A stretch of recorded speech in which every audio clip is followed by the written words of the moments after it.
I pozdrav svima, danas ću vam pokazati Ortega metodu za 2x2 kocku, pa hajde da počnemo.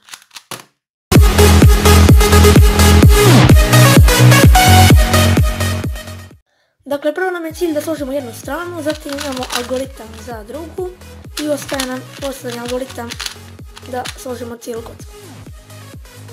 Dakle, prvo vidimo ovaj blok, na primjer, i sad vidimo, na primjer, ovo.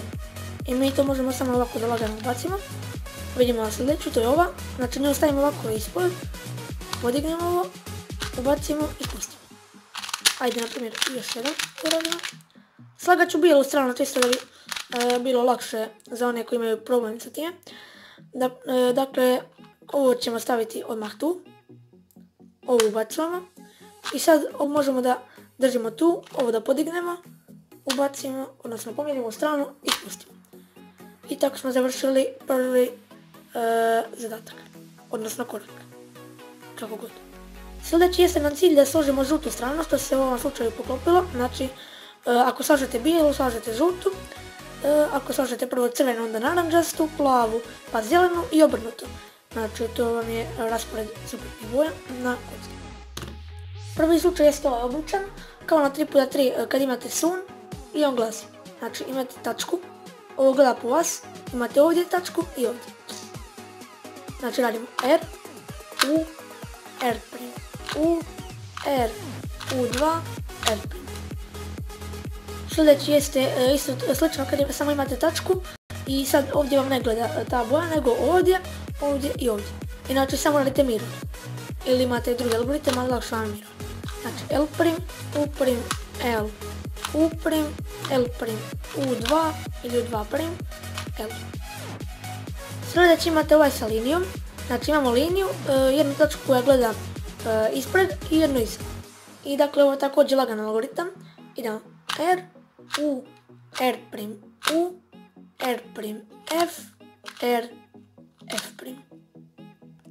Sada je jako sličan algoritam, samo ovog puta imamo liniju također s desne strane držimo i imamo ova dva što nas gledaju sa ove strane.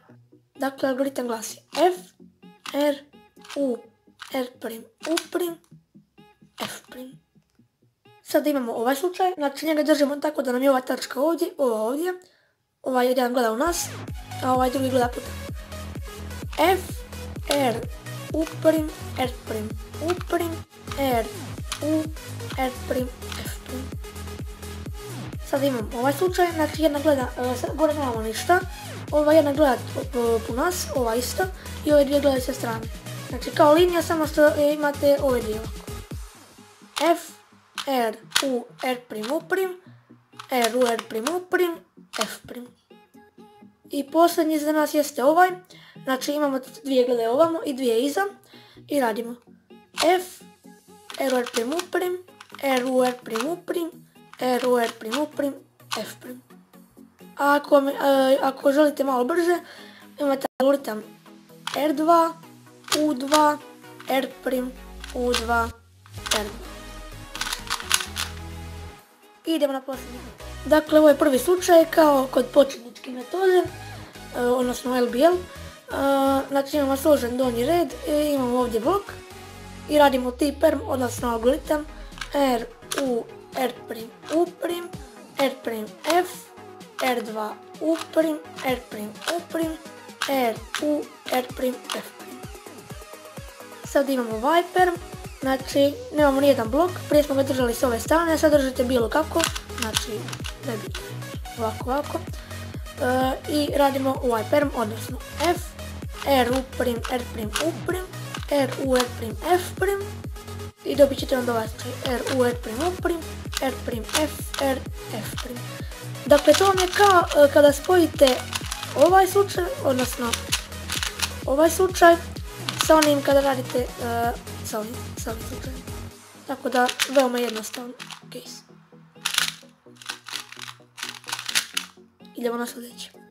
Sljedeći jeste ovaj, imate samo blok, znači evo vidite, ovdje znači žuta gore, bijel dolje i ovdje nema ništa, samo imamo jedan blok na gornjoj strani. Držimo ga ispred i radimo R, U', R, F2, R', U, R'. U slučaju da dobijete ga dolje, znači ponovno nemamo ništa, samo ovdje blok, možete ovako rotirati, a ako hoćete malo naprednije, možete da radite također algoritam. Ja ga izvodim ovako. R', D, R', F2, R, D', R. Znači, dosta je slučaj, odnosno isto samo.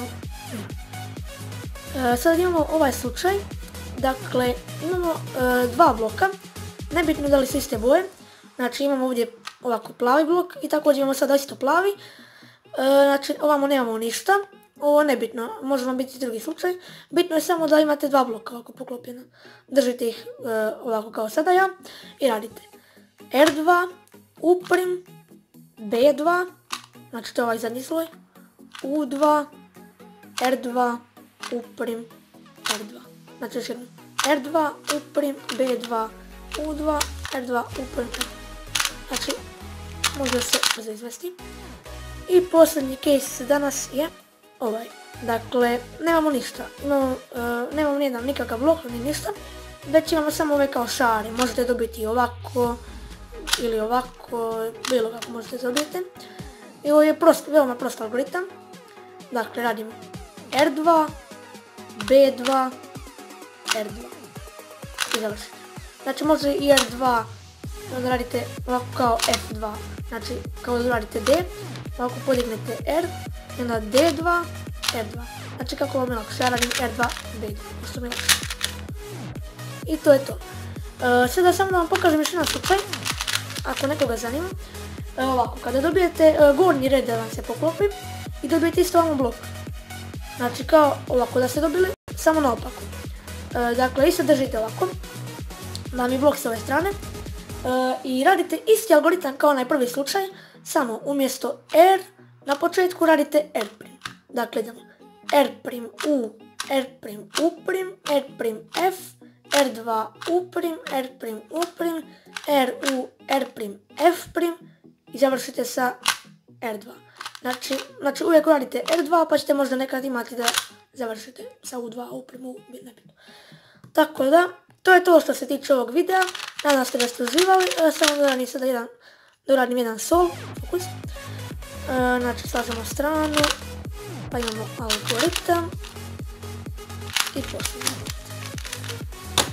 Znači metoda može biti jako brza kada se nauči. Tako da, to je to što se tiče ove epizode. Nadam se da ste uživali. Ako jeste, ostavite like, pretplatite se na kanal, podijelite ovaj video sa prijateljima na Instagramu, na Facebooku, a mi se vidimo u sljedećem. Pozdrav!